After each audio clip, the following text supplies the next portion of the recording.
what's good? It's me, your guy, all the way from Bed-Stuy, Habo, and this is the Art Block episode 23. Yes, 23, 23, 23. This episode is going to be about community in all its forms within the spectrum of the arts, the artist community as a whole. Though I want to start off with so I'm recording this hours before it goes up. It's Sunday, it's 7:48 a.m. and I would have recorded this last night, but yesterday I went out to go see Spike Lee. He had an event here downtown, or mostly I guess you can consider it Fort Greene too. It's by the park. But he had an event downtown. He was signing a bunch of stuff from his classic films, and I was like, all right, let me get down there. I had an agenda. I'm not going to tell you what the agenda is. Only two people know exactly why I went down there. But I had an agenda, and I thought that me getting there at least on time would have been fine, right? I was like, I wanted to get there earlier, like maybe like 11:45, like 11:30, because I was like, oh, I can beat the crowd or whatever. But stuff wasn't coalescing. And by the time I got there, it was like 12:15.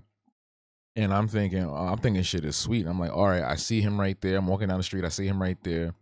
And I'm asking like, oh, where's the line start? Because I'm looking down the block and the line goes down to the end of the block, which is fine. That's like, okay, cool. It's like a little bit of people here. So I asked one of the dudes, and the dude was like, nah, it go all the way around the corner. I was like, what? So I go around the corner, and I'm like, all right, fine. If it goes around the corner, it's probably not that long. Tell me why I'm walking all the way down to the other end of the block, and then I had to turn again, and I'm walking down, and the line's still going. It's literally wrapping around the block. When I say it's wrapping around the block, it's wrapping around the block. It's a wrap for you round. It's a wrap for your round. I let a round wrap around. Like it was legit. Fortunately, I'm not gonna do a full recap. I'll do a full recap on TikTok. But fortunately, a friend of mine was there too, and she just pulled me onto the line. I was like, okay, cool. I don't have to go all the way back there. So I was out there the whole day. Literally from 12 to 7. And by the time I got back to the house, I was dead tired, bro. Like I made like a quick little sandwich thing or whatever, and I watched some King of the Hill, and I was just tired, bro. New King of the Hill is really good, by the way. Y'all should check that out. That and the new Gumball on Hulu is really fun. But yeah, when I got home, I had forgot. Like I was like, oh shoot, I gotta record this episode. So yeah, I'm recording it now. It's 7:50. It's now 7:51. Anyway, this is something I've been thinking about for a long time. When it comes to the art community, and I feel like we're gonna black excellence ourselves to death, and I also believe that we are going to individualize ourselves to death as well. There is no community anymore in the arts. Now, you may say that's not true, but if you look at the general scope, you may be in a small bubble or network of people that are pretty active, but if you look at the general scope of the artist community, both in social media and in person, it's not like it used to be. You don't really see a lot of people collaborating in earnest anymore. You don't see a lot of people getting together just to hang out and have fun anymore. That's not a thing. Because of the advent of social media, and because capitalism exists, and because we are obsessed with chasing the white gaze, GAZE, we have lost touch with ourselves, we have lost touch with our community, and we have lost touch with creating together specifically. And I have a few notes here. I'm gonna ramble off some of these and just go off on what I have written here, because this was something I kind of brought up on a live stream a couple of days ago, because it was just on my mind. I had to get it out. Funnily enough, speaking of community and Spike Lee, that's why I brought it up too. When we were waiting online to get our stuff signed, it was like a group of us, people I didn't know. It was me and my friend and people we didn't know. So it was like maybe like 12 of us in this little bubble just think of it as like this little group, this little bubble, like it was Squid Game. We was in a little bubble team. And mad, I don't know what it was, but it was like mad negativity coming towards us like midway through, yo. Like people was trying to skip, people was trying to cut through. It was like a whole bunch of stuff. And each one of us, every single one of us had to deal with something or somebody that was negative and trying to stir trouble. We almost fought people. You feel me? Like that was the crazy part. But the thing was, it was like we had that community, a small little group that was looking out for each other. You know, we were like, hey, you ain't skipping abuela. We had a old Spanish auntie with us. You ain't skipping the girl in the back. You ain't skipping me. You ain't skipping my friend. You ain't doing that. So we was looking out for each other. And I was like, this is community. You know what I'm saying? We all here for our own goals and agendas, but we all looking out for each other. Because it was hot, bro. It was just crazy. So like I said, a full recap of that is going to be on TikTok probably later on this week. But anyway, speaking back to the arts again, we are just not there anymore. Every artist that is out right now, and this is from observation from different spaces, bro. Like, listen to me. Every artist is out for themselves, whether it's on social media or in person. It seems to be more about followers and views and what you can bring with those followers and views to their platform versus them actually helping you. It's about what they're actually taking from you, what they can drain from you instead of providing. It's a lot of take, but not a lot of give. You feel me? Because we're not practicing true community anymore. Like, I remember when I was younger on DeviantArt, you used to just befriend somebody, add somebody, and then you would, like, you know, do a little collab. You draw each other's characters, original characters and stuff. Art trades. You remember art trades? That used to be a thing. Also, I remember when I was first started uploading comics online, people would like include your characters in theirs, or you have like crossovers with each other's stories and narratives and stuff. And even outside of that too, in person, you know, growing up as a kid, you know, you would draw together. I had one friend, one of my best friends in elementary school. We used to draw in this composition notebook, and one night I would take it home, the next night he would take it home, and we would work on this story. And at the time, he was way more advanced than I was. I don't know if he still draws now, but he was way more advanced than I was, and he could really, yo, the way he was drawing them Dragon Ball Z characters, bro, and you would have thought that he was the apprentice of Akira Toriyama. I'm dead serious. I'm so dead serious, bro. And that was fun. You know, and as an adult, having the opportunity to collaborate and hang out with people that were also on the same vibe as me, you know, doing videos together and skits and stuff, like the early days of YouTube and things like that. I have a short film that I did that I somebody I used to know agreed to do it with me. It was so ridiculous. I don't know if I would ever re-release it, but it was fun. It was just like me and him and his roommate that randomly was just like, okay, cool, I'll help y'all. And I made the script up on the spot. I didn't have any kind of like idea of what the story would be. I just made everything up on the spot. And it was fun. It was just a fun thing to do, you know?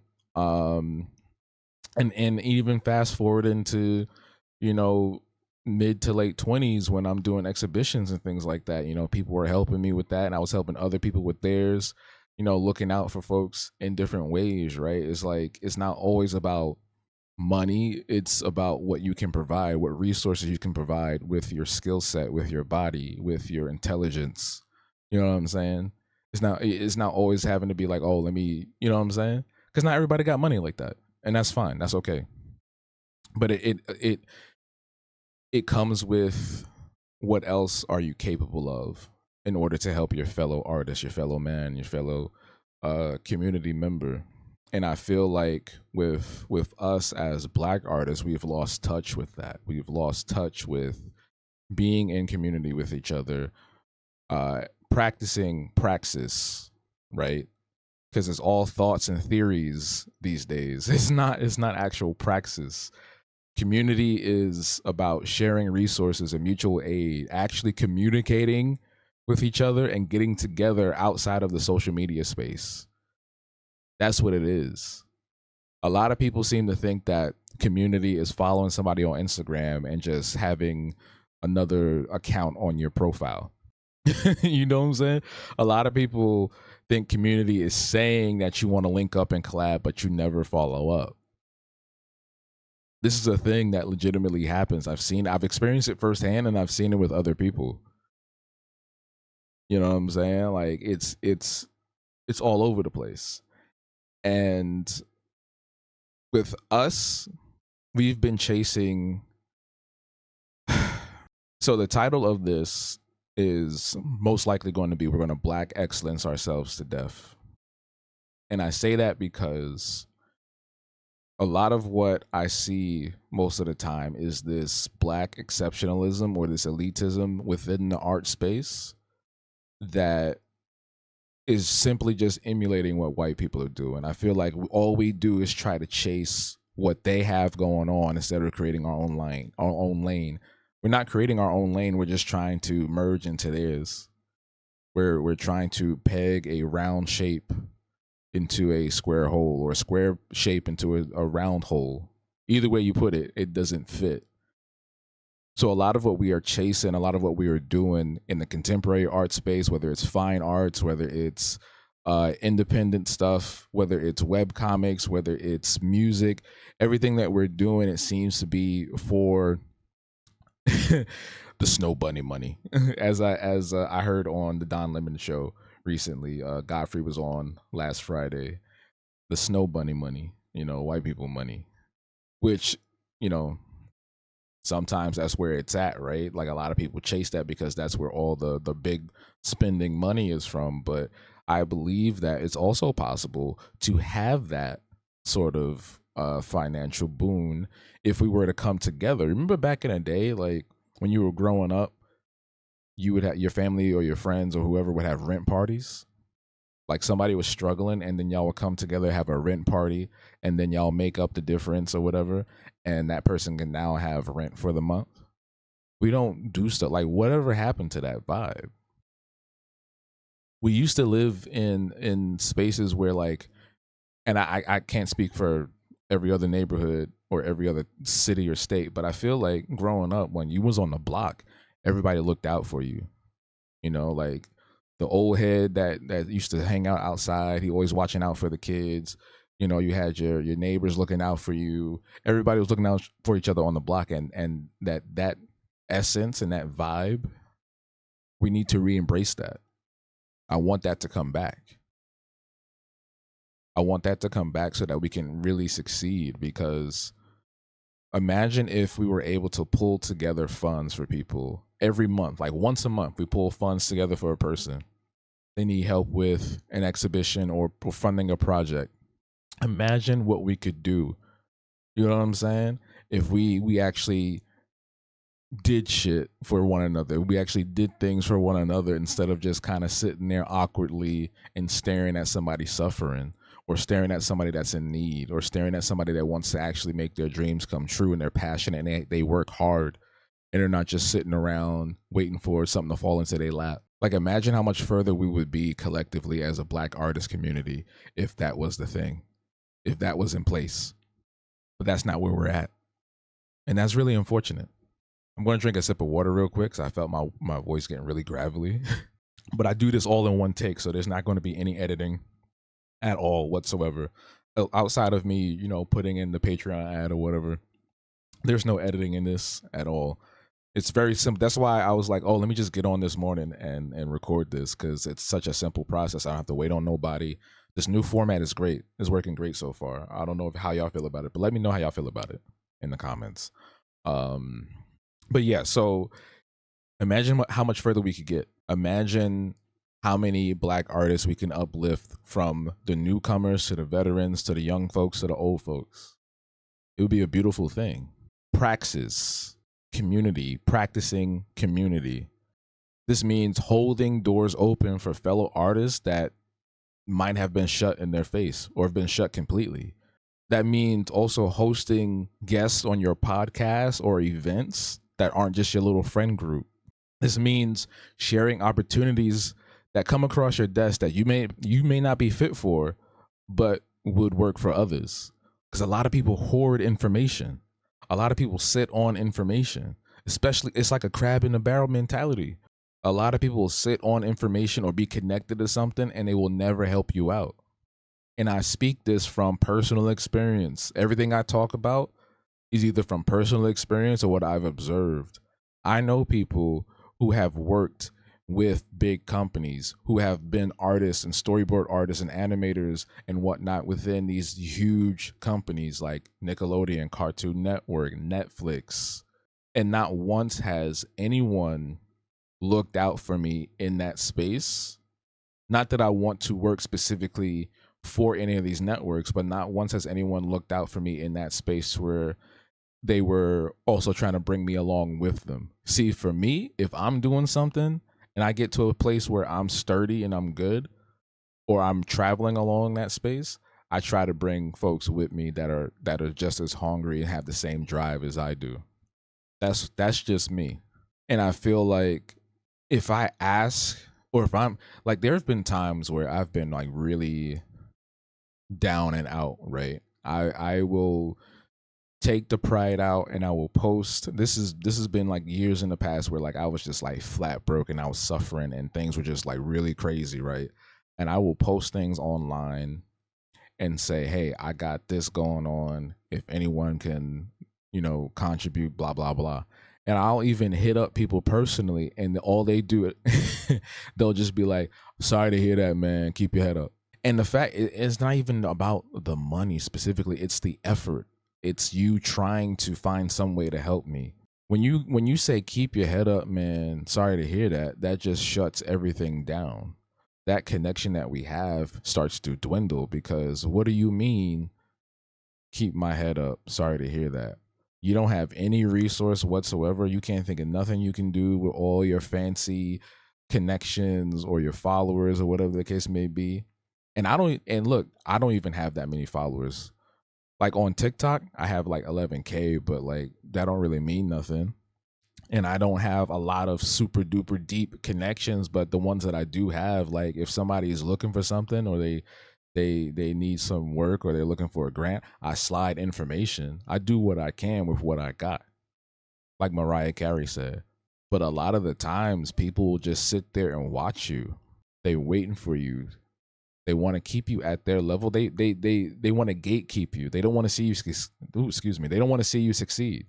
A lot of folks do not want to see you succeed.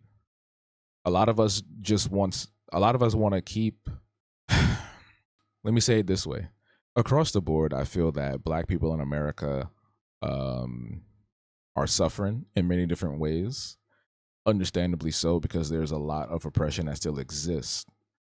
Even if you don't experience it on a day-to-day basis, other people do. This is something that is a fact we have seen time and time again in the news, stuff that has been reported and things that have not been reported, that we are marginalized in every way, shape, and form. We are oppressed in different ways. Some things are overt, some things are covert. So with that in mind, I can see where that mentality comes from of just keeping to yourself or hoarding resources or not wanting to see somebody else win because you are suffering. I get it to an extent. But like at the same time, it's like, come on, man. I'm over here like literally on, last legs or something. And like the people I reached out to who I don't even really mess with no more. They just was just like, keep your head up. Why do we do that? You can share your experiences or whatever, and they just listen to you and they absorb that, and that's like entertainment for them. We're entertained by suffering. We're entertained by trauma. And we like it so much that we want to keep it we want to keep it in rotation. I honestly believe that. So much of the that's why so much of the content that's very popular these days on TV and media, a lot of the big stuff is like all the drama reality TV shows like Baddies, Love Island, all this stuff. Because we love that. It's terrible. Those people are actually like mentally suffering in different ways. Like the stuff that I've heard about reality TV shows, is insane, and yet we still, a majority of us still watch it. I just wish that we would do better as a whole. Um, I was trying to go back to where I was leading before I got off on that tangent. My bad. So it means sharing these opportunities, hosting these events, and getting more people in, opening the doors for folks that are outside of your friend group. And also, like, if you have a space, an actual space, if you have an art gallery and you've been in the hood, quote unquote, right? You've been in a neighborhood, you know what I'm saying? And I'm talking about somebody specific. I ain't gonna mention no names right now, but you got an art space, you got an event space in the neighborhood, and as soon as you get that snow bunny money, you leave. You want to go somewhere else. You abandon this space. You abandon the local artists that are here. You focus on something else that's outside of us. And now the people that were looking to you for resource and growth no longer can get to you because you have made yourself unavailable to your own people. And now you're with the white folks being used as their own. You know what I'm saying? Like, that's the funny thing about that. It's like, you will leave your community, you will leave black folks, go with the white people, only to be used and abused by them. And then when you realize it, you want to come back with your tail between your legs and be like, I'm sorry. No, you can't do that. You can't do that. This selfishness, this dog eat dog mentality, it stems from black excellence and black exceptionalism, the ideology that's all rooted in white supremacy. Like I said before, the black excellence brunches, I call it the black excellence brunch brigade, the black excellence brigade, because like the Jack and Jill types, you know what I'm saying? It's like they want to do these retreats, these art retreats, and it's all fancy and expensive and stuff. It's all elite. You got to dress a certain way. You got to do certain things. You got to, you know what I'm saying? You got to clean up your act. You can't be yourself. It's nonsense. What are you trying to prove, and what are you trying to prove it for? And who are you trying to prove it for? Is it really that much to you? Is it really worth that much to you to be seen by white people, blue eyes, than to support your own? I don't get it. I really don't. We are constantly trying to emulate what they're doing, constantly seeking their approval at the detriment of the black communal growth. Everything we do shouldn't be for them. Y'all saw what happened to Afropunk. Y'all seen what happened to Juneteenth. And you've seen what it does to folks like Laverne Cox. People that chase the oppressor, white people, just so that they can have some form of, I don't know, success, comfortability, or whatever the case may be, when all you had to do was stick with your people. Granted, everything with us ain't sweet, but like, again, it's about working together. It's stepping outside of the ego, it's stepping outside of the other negative ideology that we have, and really blessing each other with resources, knowledge, and community. That means communication. There's no community without communication. There isn't. And we need to realize that. We have to get out of the follower game. We have to get out of the what looks good ideology. You know what I'm saying? It's like, oh, this person they don't dress a certain way that I like, or maybe they don't present themselves in a way. Like, if that's the case, then help them out. We're so quick to shun people because they don't fit the mold of what we're trying to do. We're so quick to shun people that don't fit the aesthetic of what we're trying to do. And like, again, to a degree, I get some of that. But at the same time, if that's so important to you, then help the person get to that point. Help the person get there. Reach that level you're at. We all started somewhere. You didn't start off that way. You didn't have all those resources. You didn't have all those opportunities. You had to start from somewhere, whether it was your parents, whether it was a friend, whether it was a colleague, whoever. Like, why do we want other people? Why do we want ourselves to struggle? Why do we want our own people to struggle? I thought the goal was to come back and buy the block, right? That sounded like Keanu Reeves. Buy the block. Revenge guac. Okay, sorry.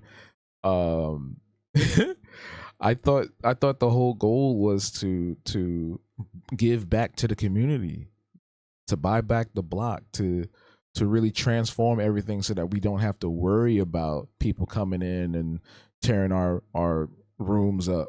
You know what I'm saying? Tearing our house up. You know, because sometimes you invite people to your house, they don't treat it the way you treat it. They be tearing it up. You know what I'm saying? But that's not the case. That's not what it's been. Because all these people do, again, it's just like they are chasing white supremacist ideology. They're chasing white capitalism. They're chasing black capitalism, which is just as bad as white capitalism. All it is masquerade. It's white capitalism and blackface. That's what it is. This video is brought to you by the generous contributions of viewers like you. Head over to patreon.com/habtunes for more details and consider joining today for just $1 a month. I remember seeing something. I was on Fulton. There's a store on Fulton.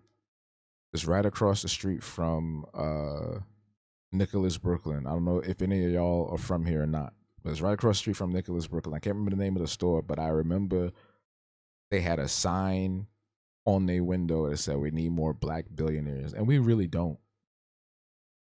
We don't need any billionaires. Like, you cannot be a billionaire and be equitable at all. There's no equity. You can't reach billionaire status in any equitable sense. At that point, you're draining resources from everything around you. Like, being a millionaire is one thing. I feel like that's easy to do. I feel like that's reasonable. But having billions is wild to me.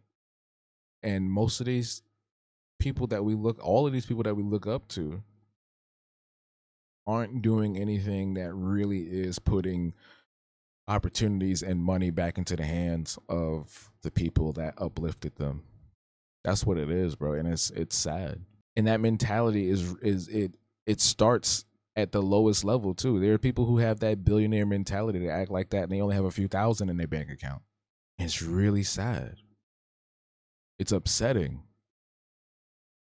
So I want us to practice community more. I want us to be in conversation with one another. I want us to gather again, not on some clout chasing shit, not on some how many things can you do for me type of thing, like actually just vibing with one another in a space where it's mutually beneficial, in a space where it's comfortable, in a space where we both feel seen and heard. And this can come in different varieties, right? It doesn't always have to surround art. It doesn't always have to be about collaborating with one another on a project. It could just be like, hey, want to go bowling? Let's go bowling. Hey, you wanna catch a movie real quick?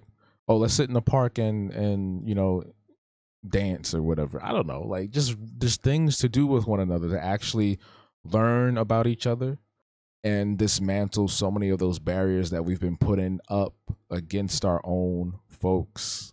I see it so much here in New York, bro. Like, it's crazy because there's a lot of people that move. There's a lot of black folks that move here too from out of town, and they act just like the scary ass white people that move here too.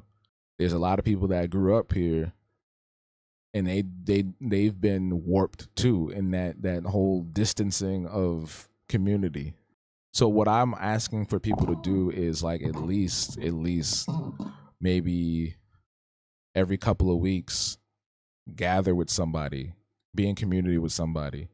It doesn't have to be about organizing anything or anything super hardcore serious yet, but I think it should start somewhere.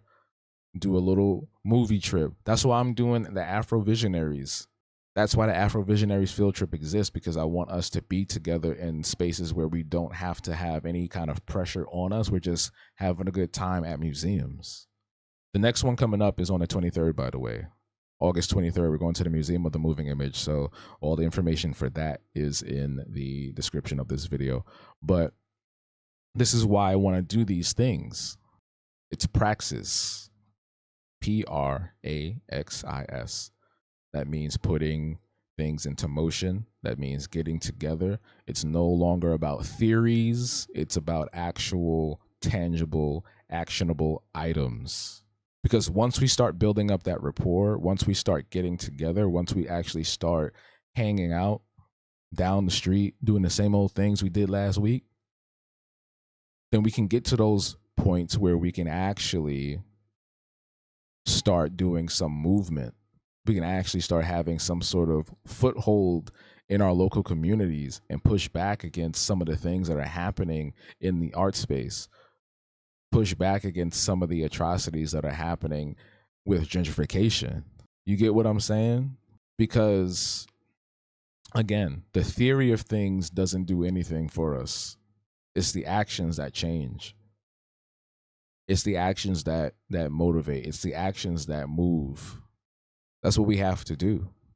Because I'm tired of seeing Black artists suffering or having no idea what to do or where to go or not have any information whatsoever. That's why I do the Artist Opportunities newsletter. And this is not shameless plugs. I'm just telling you what I'm doing. I'm actually practicing what I'm preaching. And once we all do that, I'm telling you, we can actually, we can, I know I say that we're actually like 5 million times a second, right? But we can properly get to the places we want. We talk about, oh no, so and so show got canceled, or this thing don't exist no more, or that thing don't exist no more. It's like, all right, bet. So let's pull some things together. Let's work together, put some money up, donate to something, donate to somebody, and get somebody else's project going. We can't keep thinking about what has been passed already. Like everybody's like, oh, we need another season of Boondocks. We need Insecure. We need this. We need Black Lady Sketch Show. All these different things. It's like there are people out right now. There are artists. There are Black artists right now that are working diligently by themselves or with small teams that are putting out the things that you are missing, the things that you are complaining that don't exist, that you are saying that we can't find outside of stereotypes. Those things exist across YouTube, across all of social media, and in person. You just don't be looking because you're so focused on what was instead of what is and what could be. We have to do better for ourselves. We have to do better for our people. We have to do better for our community. The time is now. Like all this talk. You got to put it into practice. You got to put your feet on the ground and start moving. You actually have to DM people. DM that person that you said you was going to DM. Do it right now. Email that person you said you was going to email. Call that person you said you was going to call. Text that person you said you was going to text. Get them projects going, bro, because everybody can make time for what they want to make time for. And if you're really about that life, you need to put it into action. This is why I try, like, we gotta get rid of that fear and the skepticism, because once we do something, I hope I'm making sense, and I hope things are flowing properly, because I feel that sometimes when I'm just talking, I ramble, I kind of jump all over the place. So I hope everything is coming out the way I'm imagining it in my head, these different ideas that I'm placing into this perspective. So I'll go into a little story. Took another sip of water.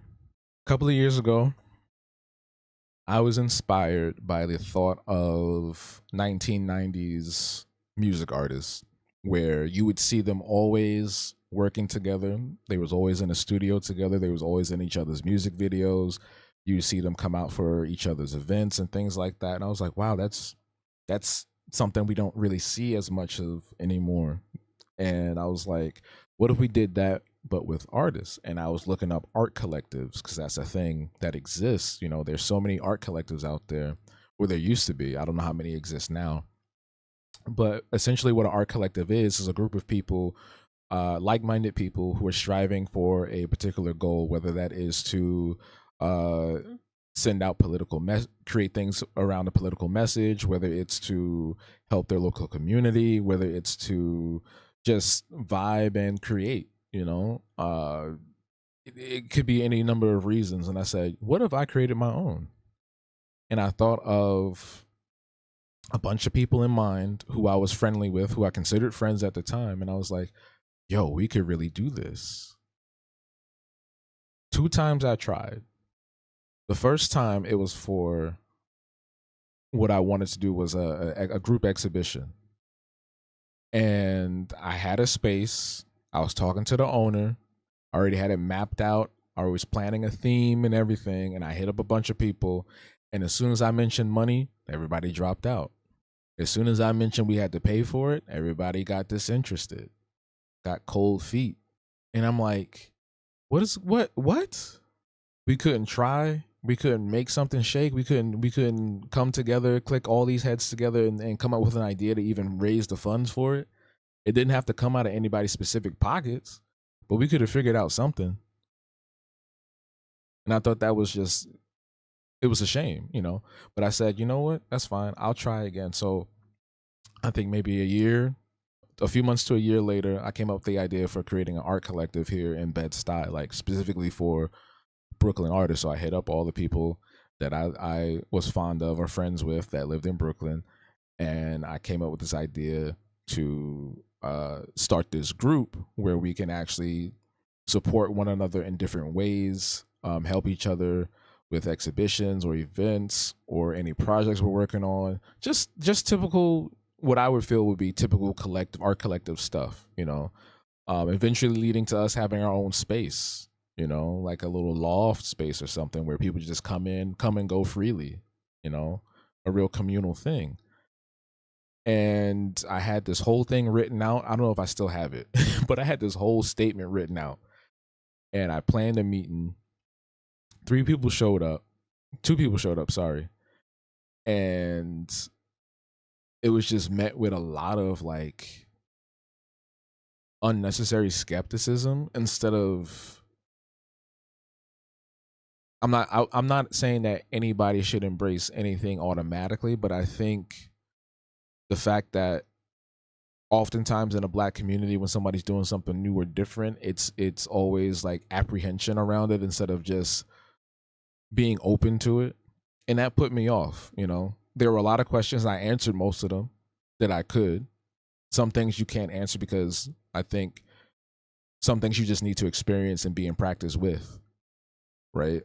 Um and the rest of the people got cold feet. And that bothered me because here I am trying to come up with something that would actually uplift all of us. A rising tide raises all ships, right?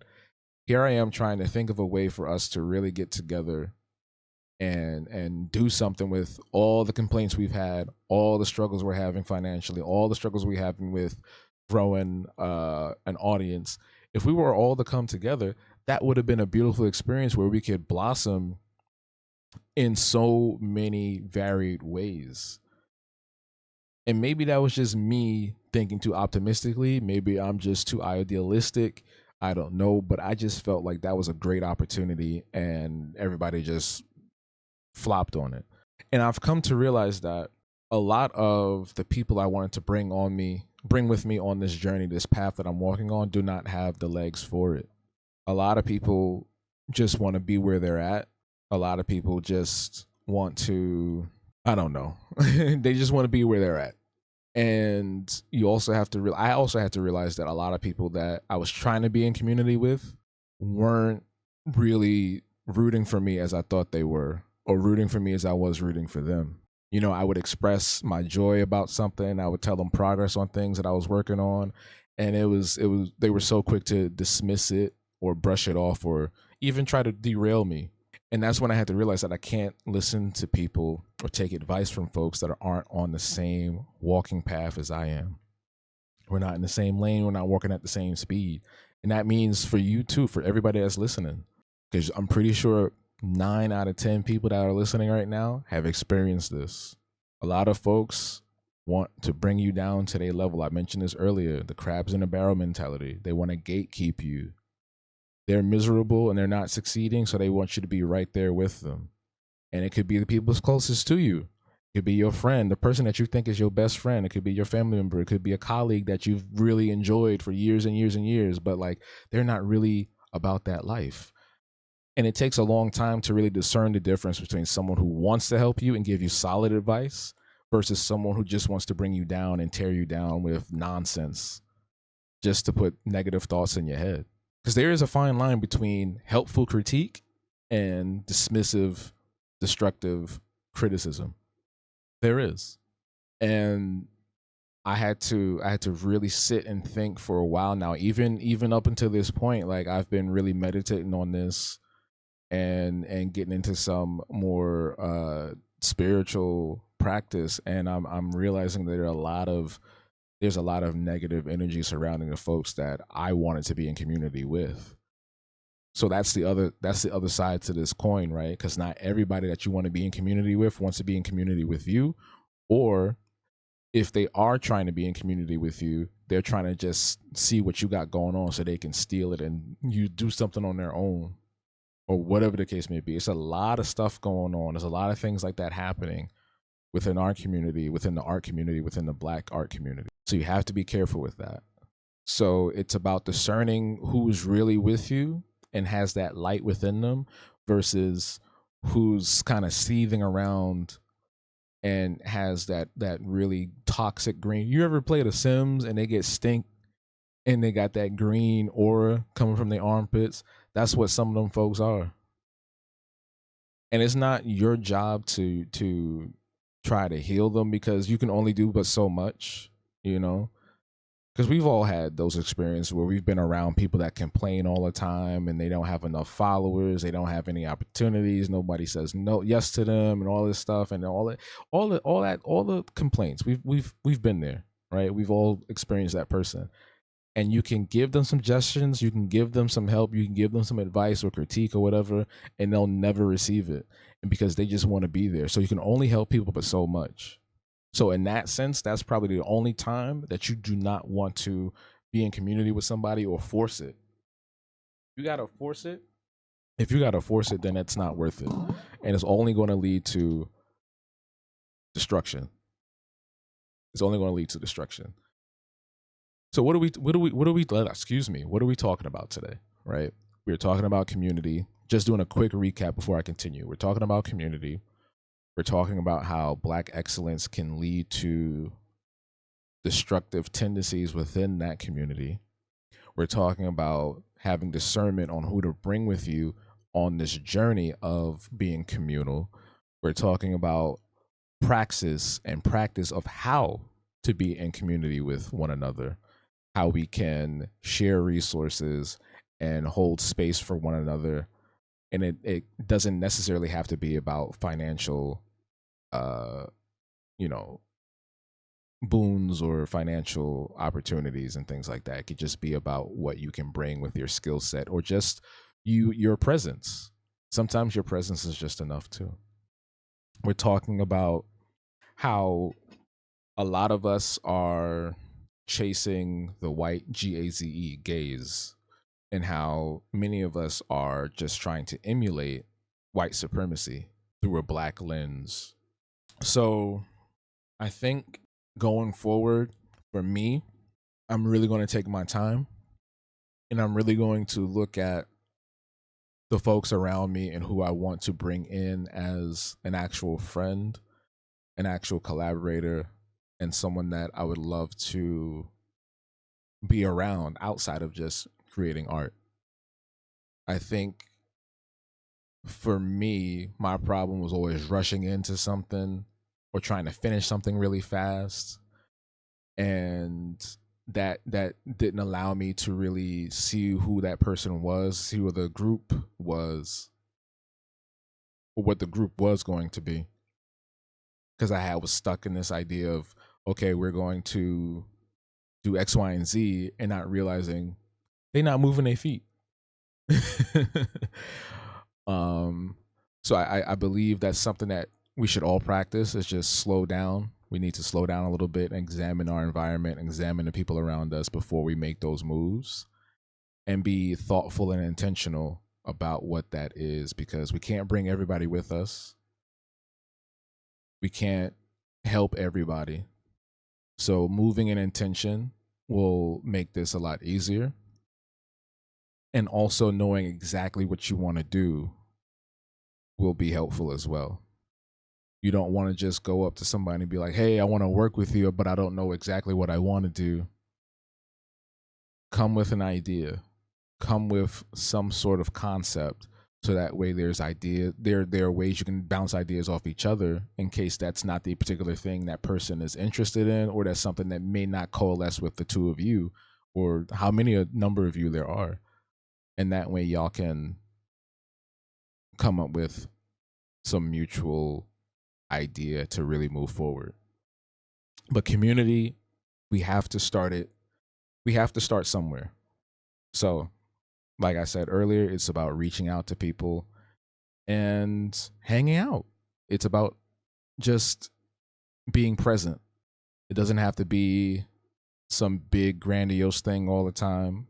It could be something small, like I said, just going out to bowling or going to eat or going to the library, going to a museum, those sorts of things. Get to know the people around you, know their strengths, know their weaknesses, find out spaces where, find the gaps where you can help, and also ask for help as well if you need it, for them to fill in the gaps for you.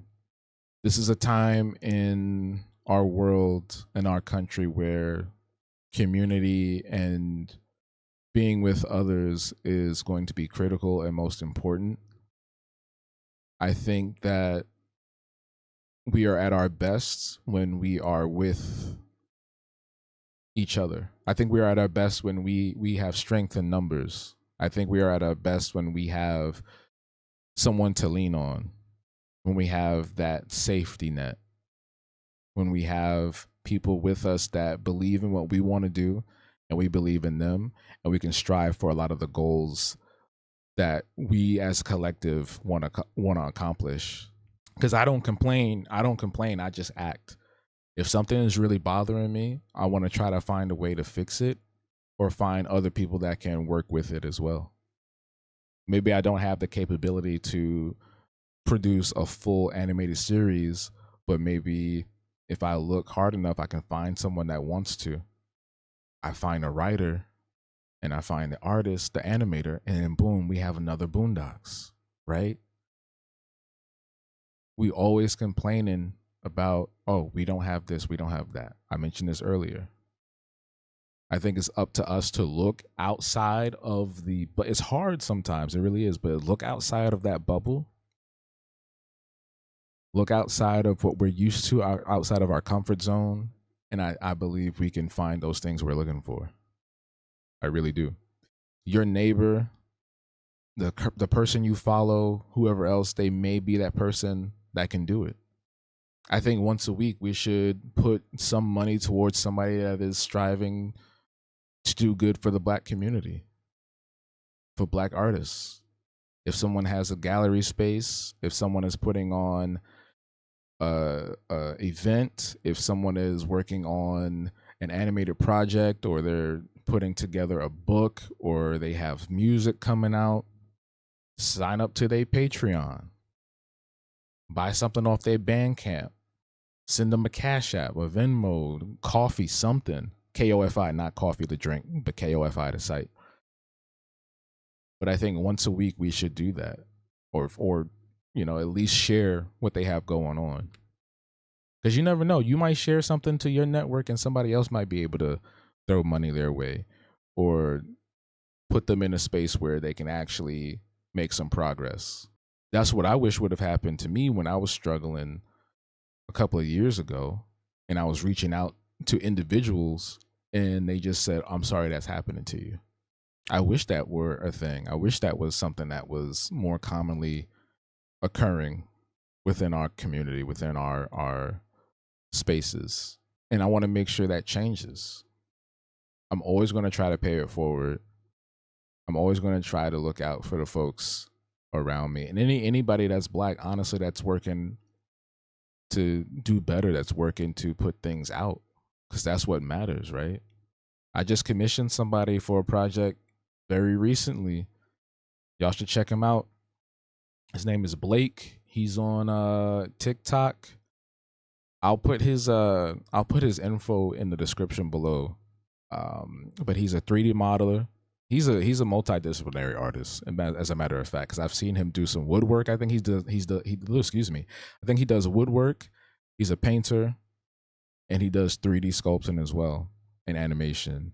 And I got him working on something for me, which is going to be really cool, and I can't wait to show it off when it's done. But he reached out. I did an open call. He reached out, and now we're working together. That's how it should be all the time. That's how it should be all the time. I'm looking for this person. Where y'all at? He reached out, and now I got this thing happening, and I paid. And there was no complaints. There was no like, oh, that's too much, or this too. You know what I'm saying? Like, we got to stop doing that. Because more times than not, like, I feel as if An artist will work with you with your budget if you're being open and honest about it. If you don't got it like that, they can put you on a payment plan. They could possibly give you a discount. It could be a number of different things they could do, but automatically just dismissing something and calling it too expensive and, who do you think you are charging for this? You know what I'm saying? We got to stop doing that. Because we'll go right over there and buy some beyond. Somebody said this to me the other day. I can't remember where it was at. I think it might have been on Threads, because I be posting on Threads a lot now. I'll get on Threads and just do like a stream of consciousness for like 30 minutes to an hour and just leave it. And then like 2 days later, I do it again. But anyway, somebody was like, yeah, it's crazy because they won't give you any kind of funding. They won't sign up to your Patreon or your coffee or whatever, or they say your commissions are too expensive or whatever the case may be, but they'll spend that $500 or $1,000 to go see Beyonce, right? And not to say that, we're at Beyonce's level, but I think you get the point, right? Like that money that you're spending on all these frivolous, expensive things for these millionaires and billionaires that don't know you versus helping your brother or sister that's sitting there trying to get to a point where they can live comfortably. It's two different things, right? Like it that money could help out more with them than it would Beyonce. Beyonce don't need that ticket money. And if you ask me, I don't think, and this is a whole different tangent, but I don't believe that concert tickets should be that expensive. I feel like if you want people to see you, the prices shouldn't be that high. But then again, I'm not a music artist. I'm not going to sit here and try to start no discourse on that. I can start discourse on other stuff like museums should be free, and somebody try to come at me for that. But I just feel like if I'm putting on an event, I'm going to try to make it as inexpensive as possible or free if possible. Inexpensive or free, because we want our people to embrace and see other things outside of what we're normally used to, especially within the arts. If museums were free, I feel like we would see more creativity within our space, because I've seen so much, and we all seen it growing up, like niggas drawing Goku wearing True Religion jeans and sipping lean, you know what I'm saying? Or what's that dude? Was it Justin Richburg? I think that's his name. He drawing Martin Luther King and Malcolm X rolling dice in the alley. You know what I'm saying? Like I think, and that was a little satire or whatever. But I feel like we would see a lot more creativity if we were able to get into those spaces that are gated off by a financial barrier, or it's gated off by some sort of the black excellence, black exceptionalism ideology. You can't come in because you're not up to par of what we believe is the standard. You can't go with us because you don't dress the way we want you to dress. We don't want you around us because you don't drink what we drink or eat what we eat. And it's like, come on, fam. So again, I hope all of this made sense. I really do hope that this resonated with somebody. I hope this does bring conversation to this space. And I do apologize if it did feel rambly, but I just felt like I needed to get this out. It's also like the day of this coming out, so it wasn't as prepared as I wanted it to be. I like to do them when I feel the mood, and like I said, yesterday was supposed to be the mood, but by the time I got home, I was just like gone. I was out. But yes, when it comes to community, when it comes to the Black community in the arts, let's do better for one another. Get into practice with communicating, following up on all those DMs that you say you want to send, connecting with people in the real, physical, tangible world. Go out together, go out in groups, go out in pairs, support one another financially or with skill sets that you can provide that would actually be beneficial to another person. If you have the resources and opportunities at your desk, share them with everybody. If you have connections, use those connections to help another artist get to where they need to get to. You got people that got galleries that will host your photographer friend. You know you are friends with people that have celebrities and they Rolodex. I just aged myself, right? You know you got those connections that can help all your art friends, your fellow artists. You know what I'm saying? Like all that snootiness is not going to help nobody. You're just going to be alone and you sad at the end of the day. You know you sad. There's a few people I'm thinking about right now. I know they sad because they just act like they holier than now. So get into practice, embrace your brothers and sisters, embrace the black community, get out of the crab in the barrel mentality, get out of the black excellence mentality. The black exceptionalism is not going to do nothing for you. Create what you want to create that doesn't have anything to do with the white gaze, GAZE. Create something that is meaningful to you. You do not have to do anything stereotypical. You do not have to do anything that is trauma infused. You don't have to do anything that is going to be eventually appropriated by the white audience that is going to eat it all up. Yo, I don't know what just happened. All my screens just went black. I was trying to end the episode and all my screens just went black and I got so scared because I was like, oh God, I just recorded a whole hour of this and now it's gone. But anyway, yes, let's do better. This week, what I want you to do, reach out to somebody, help somebody, donate to something, share your skills with something. That's it. That's what your homework is in this coming week. And keep doing that week by week. And eventually we'll finally be in a space where we can call this an actual community. So until next time, stay true, stay you. We out.